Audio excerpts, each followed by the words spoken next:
안녕하십니까. 시스템 엔지니어링 전문가 자격 준비 과정 챕터 2장 시스템 엔지니어 궤관을 맡은 김영민이라고 합니다. 네, 만나서 반갑습니다.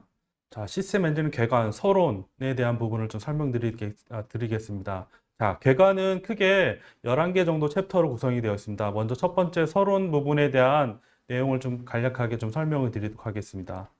자, 궤관에 대한 내용은 다 다음과 같은 내용 구성되어 있습니다. 자, 시스템 엔지니어링 분야에 대한 어떤 간략한 사항을 소개해 드릴 거고요. 그 시스템 엔지니어링 기원과 그다음에 핵심 정의, 그다음에 적용 가치, 관한 사항을 좀 다루겠습니다. 자, 시스템 엔지니어링에서 얘기하는 시스템 사고, 그다음에 SE가 중요한 SE 리더십, 그다음에 SE 윤리, 그다음에 전문 개발 과정에 관한 사항을 서론을 통해서 다루도록 하겠습니다. 요 강좌와 관련해 가지고 우측 상단에 보이시는 것처럼 각 챕터마다 여러분께서 지니신 핸드북 관련 페이지를 명시해 놓았으니까 여러분들 그 점도 좀 참고서 보시면 좋을 것 같습니다. 2.2절입니다. 자, 시스템 엔지니어링 정의와 개념에 대한 부분을 설명드리도록 하겠습니다. 자, 2장 2.2절에서는 자, 시스템 정의와 개념에 대한 부분을 설명드리도록 하겠습니다. SE에서는 다양한 국제 표준과 그 다음에 가이드 또는 핸드북이 있습니다.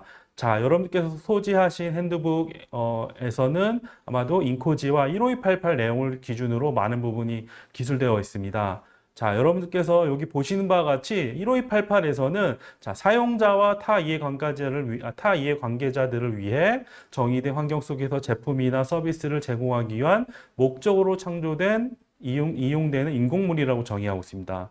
그 다음에 아래와 보신 바와 같이 인코지에서는 시스템을 다음과 같이 정의하고 있습니다. 자, 정의된 목표를 달성하는 구성 요소, 그 다음에 하부 시스템 조립품이 통합된 집합으로 시스템을 정의하고 있습니다. 요과 관련해 가지고 제가 다음 장표에서 그림을 좀 준비했습니다.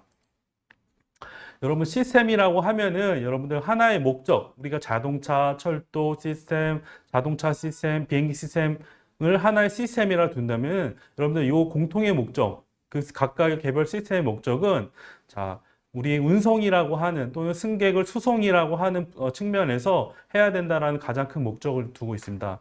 우리 자동차란 시스템의 수송, 그다음에 운송의 목적을 생각을 한다고 하면은 자, 이러한 목적을 달성하기 위해서 동력부가 있죠. 엔진도 있고, 차체도 있고, 그 다음에 승객이 앉아서 또는 운전하기 위해서 자동차가 시트가 존재하고 합니다. 그 다음에 어떤 방향성을 우리가 조작하기 위해서 우리 조향장치도 있는 것처럼 여러분께서는 이러한 시스템이라고는 하나의 목적을 달성하기 위해서 자, 여러 구성 요소들이 개별적으로 존재하는 게 아니고 보시는 바와 같이 상호 유기적으로 결집된 요소들의 집합체를 여러분들 시스템의 정의라고 보시면 좋을 것 같습니다. 그래서 인코지와 그다음에 대부분의 여러 가지 국제 표준에서도 제가 설명드린 것처럼 다음과 같이 기술을 하고 있고요. 그 시스템 엔지니어링 개관에 보면은 여러분께서 아마 생소하신 내용들에 대한 단어들이 좀 포함되어 있습니다. 그래서 다음과 같은 내용들 한번 살펴보도록 하겠습니다. 시스템에 대한 내적 관점 또는 외적 관점을 모두 포함합니다. 시스템은. 자, 그래서 요 부분은 뭐냐면, 자, 우리가 시스템이라고 생각하는 좀 전에 말씀드렸던 거 자동차. 자, 자동차도 최근에는 여러분들 자율주행 그 추세로 가고 있죠. 자율주행 추세로 가고 있습니다. 그러다 보니까 자율주행 자동차가 외부 시스템과 어떤 신호를 받거나 데이터를 받고 하는 경우의 케이스가 발생하게 되었습니다. 여러분 그 점을 생각해 보시면은 자, 내적 관점, 자동차 내부 시스템을 구성하는 내부 요소들의 인터럭션 또는 구성 요소. 자, 그 생각을 한번 해 보시고요. 염두해 보시고 자, 그 외적으로 자, 아까 말씀드린 것처럼 오늘날 뭐 자동차, 철도, 자 철도도 여러분들 철도 시스템도 마찬가지로 관제 시스템을 통해서 여러분들 신호를 통제받고 있지 않습니까? 자 그러한 외적 관점을 포함한 시스템이라고 여러분들 정의를 좀 더 이해하시면 좋을 것 같습니다. 자, 여러분들 이런 시스템을 정의하는 데 있어서 등장하는 키워드 용어들이 있습니다. 그 키워드 용어들에 대해서 한번 살펴보도록 하겠습니다. 거기에는 시스템의 경계, 그 다음에 상호작용, 시스템 아키텍처라는 용어가 여러분들 그 챕터 2 개관의 내용이 많이 실려 있습니다. 자, 시스템의 경계라고 하면은 여러분들 바운더리, 컨텍스트 관련해서 연계해서 생각을 해보시면 됩니다. 자, 우리가 SE 역할은 여러분들 어떤 큰 틀에서 관점에서 바라보고 기획하고 여러분들 어떤 뭐 설계도 해야 되고 운영도 해야 되고 하는 여러 가지 관점들이 있는데 자, 우리가 처음에 시작할 때 여러분들 뭐 첫 단추 중요하다 말씀하시잖아요. 그래서 우리가 어떠한 일을 할 때 여러분들 시스템에 대한 경계, 그다음에 내가 할 스코프를 명확히 정의하고 그에 대한 부분을 정의하고 내부적인 어떤 시스템을 설계하고 분석하고 하는 과정을 거치는데 자, 이러한 과정 속에서 중요한 게 이러한 스코프, 그다음에 바운더리, 자, 이러한 용어와 일맥상통한 시스템 경계, 정의가 선행적으로 우선시 되어야 됩니다. 명확하게 되어야 됩니다, 여러분들. 그래서 여러분들 이런 상호작용이라고 하면은 영어로 인터럭션이라는 용어를 많이 쓰이고 있습니다. 자, 상호작용은 어떤 시스템 차원에서 생각을 해보면요. 자, 내적 시스템, 그러니까 내부 시스템, 내부에 아까 말씀드렸죠. 시스템이라고 하는 게 하나의 목적을 달성하기 위해서 내부 구성 요소들이 여러 가지 유기적으로 그 협동을 해서 구성된 집합체라고 말씀했습니다. 자, 이러한 상호작용은 내적 상호작용도 있지만 아까 말씀드린 것처럼 우리가 시스템 바운더리, 우리가 실제로 분석하고 수행하고 여러 가지 사항들을 수행하는 데 있어서 여러분들 그 사항이 아닌 자, 여러분들 외적인 사항들도 여러분들 내부 시스템, 외부 시스템과 어떤 신호를 주고받거나 데이터를 주고받거나 제어를 주고받고 하는 그런 경우를 여러분들 상호작용이라고 이해하시면 좋을 것 같습니다.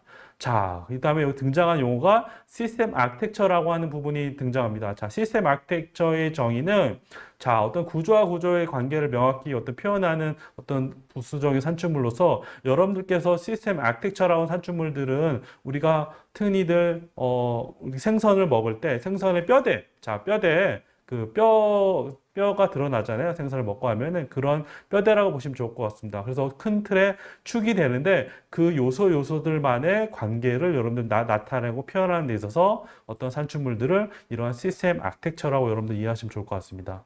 자, 시스템에 대한 정의에 대한 부분을 또 살펴보면은 여러분들 시스템 엔지니어링 분야에 쓰이는 많은 용어 있습니다. 앞에서 말씀드렸던 바운더리도 말씀드렸고 또는 뭐 아키텍처도 말씀드렸고 여러 가지 인터럭션도 말씀드렸습니다. 그래서 이러한 시스템 엔지니어에서 얘기하는 분야의 상당수는 여러분들 과학 분야, 사이언스 분야에서 여러 가지 그 키워드들이 많이 차용된 것이고 아까 앞에서 말씀드린 것처럼 시스템 개관에서 등장하는 여러 단어 키워드들이 있습니다. 그 단어들에 대한 부분을 보면 대표와 같이 아래와 같습니다. 자, 시스템이라고 하는 거 나옵니다. 시스템이 나오고 그다음에 구성 요소가 나옵니다. 구성 요소 나오고 그다음에 관계, 릴레이션 나오고 그다음에 속성, 어트리뷰츠라고 하는 게 나옵니다. 자, 여러분들 시스템이라고 하면 아까 전에 말씀드린 것처럼 시스템이라고 하면은 하나의 목적을 달성하기 위해서 상호 유기적으로 결집된 요소들의 집합체라고 아까 말씀드렸습니다. 이러한 구성 요소 뒤에서 설명드리겠지만 우리 시스템을 구성하는 구조적 관점에서 바라본다라고 하면은 여러분들 시스템을 시스템 수준, 서브시스템 수준, 컴포넌트 수준, 파트 레벨 자 이런 식으로 여러분들 구성 요소의 덩어리를 이렇게 분할할 수가 있는데 그런 여러 가지 구성 요소로 집합된 이런 구성 요소가 있고 이 구성 요소들에 대한 명확한 부분을 여러분들 정의하고 분석하기 위해서 서로들 간의 관계가 정립이 필요합니다. 그래서 릴레이션이라고 하는 부분이 있고 그 관계를 하물며 그 관계를 여러분들 보다 더 명확히 정리하기 위해서 여러분들 속성이라고 하는 어트리뷰츠라고 하는 부분이 있습니다. 자, 이러한 부분에 대한 부분을 우리 시스템을 본질을 분석할 때, 이해할 때 여러분들 분명히 반드시 자 분석하고 정의해야 되는 활동입니다. 자, 그 다음에 모드하고 스테이트, 상태라고 하는 용어가 또 개관의 내용을 보시면 또 등장합니다. 여러분들, 우리 시스템에 있어서 여러분들 자동차를 타보시면은 여러분들 자동차랑 시스템이 여러분들 그 고속 모드가 있고 고속 주행 모드가 있고 또는 저속에서 또는 뭐 자동차 보면은 뭐 사륜 구동도 있고 이륜 구동도 여러 모드가 있지 않습니까? 그래서 그런 모드라고 생각하십니다. 왜냐하면 그 모드마다의 고유에 지니고 있는 그 기능이라고 하는 펑션이라고 하는 것들을 고유의 상태에서 지니는데, 자, 그런 것들을 보다 원활하게, 다양하게, 보다 체계적으로 분석하기 위해서 이런 모드라고 하는 여러 가지 어떤 그 카테고리를 나눕니다. 자, 상태라고 하는 것들이 또 나옵니다. 스테이트. 여러분들 해가 뜨고 해가 지고 할 때 여러분들 이런 상태 변화를 나타내는 건데요. 자, 이러한 상태의 변화에 대한 부분도 여러분들 시스템의 본질을 이해하는 데 있어서 중요한 요소입니다. 자, 우리 시스템을 크게 두 가지 관점에서 또 분석도 합니다. 그 중에 하나가 여러분들 비헤이비어라고 합니다. 비헤이비어라면 거동입니다. 거동. 여기 보시는 것처럼 거동인데 지금 본 그 핸드북에서는 다이나믹 비헤이비어라고 지금 표현을 하고 있습니다. 동적 거동이라고 표현하고 있습니다. 그래서 비헤이비어라고 하는 요소는 굉장히 중요한 요소고 자동차든 사람이든 여러분들 움직이지 않습니까? 자, 움직이는 특성을 표현하고 나타내고 분석하기 위해서 우리가 이해하기 위해서 이런 비헤이비어라는 용어 반드시 기억해 주시고요. 자, 그 다음에 아까 말씀드렸던 시스템의 여러 가지 구조적 관점. 자, 시스템의 구성 요소는 여러분 아까 하이라키 계층적 관점이라고 하는데 여러분 구조적 관점, 일맥상통한 내용입니다. 여러분들 아까 시스템 레벨, 그 다음에 서브시스템 레벨, 컴포넌트 레벨, 파트 레벨이 있다고 아까 말씀드렸습니다. 우리가 자동차든 어떤 철도든 그다음에 우주항공 시스템이든 자, 우리가 대상 시스템을 분석할 때는 여러분들 한 번에 그 대상 시스템을 이해하기 어렵지 않습니까? 자, 그래서 이러한 분할 구조로 여러분들 접근하는 이런 방식을 구조적 관점이라고 보시면 좋을 것 같은데 거기에 등장하는 용어가 말씀드린 것처럼 스트럭처, 자, 구조에 대한 부분을 여러분들 잘 인지해 주시기 바랍니다. 자, 그 다음에 창발적 거동이라고 하는 부분이 나타납니다. 창발적 거동이라는 부분 키워드가 여러분들 교재에 나와 있는데요. 좀 전에 말씀드린 것처럼 시스템이라고 하는 게 오늘날 시스템 굉장히 복합 시스템 있지 않습니까? 자동차는 오늘날 지금 하드웨어 비중이 좀 낮아지고 소프트웨어 비중이 굉장히 높아지고 있습니다. 그 다음에 항공기도 마찬가지고 자율주행이라고 하는 부분이 등장하면서 여러분들 매우 복잡한 요소들이 철도에도 등장하고 있습니다. 자, 이런 복잡한 시스템을 이해하는 데 있어서 여러분들 단일 부품 하나하나만 이해해서는 여러분들 이런 시스템을 이해하는 데 굉장한 어려움과 제약이 있습니다. 자, 그래서 이러한 상호 유기적으로 전체적인 틀에서 바라보아야 되는 여러분들 이런 거동 관점이 여러분들 창발적 거동이라고 여러분 이해하시면 좋을 것 같습니다. 그래서 시스템을 본질을 이해하기 위해서 여러 가지 키워드가 있었는데 이런 키워드와 관련해 가지고 지금 보이시는 장표에서 얘기하는 대표적인 용어의 키워드에서 한번 이해를 잘 해주시기 바랍니다.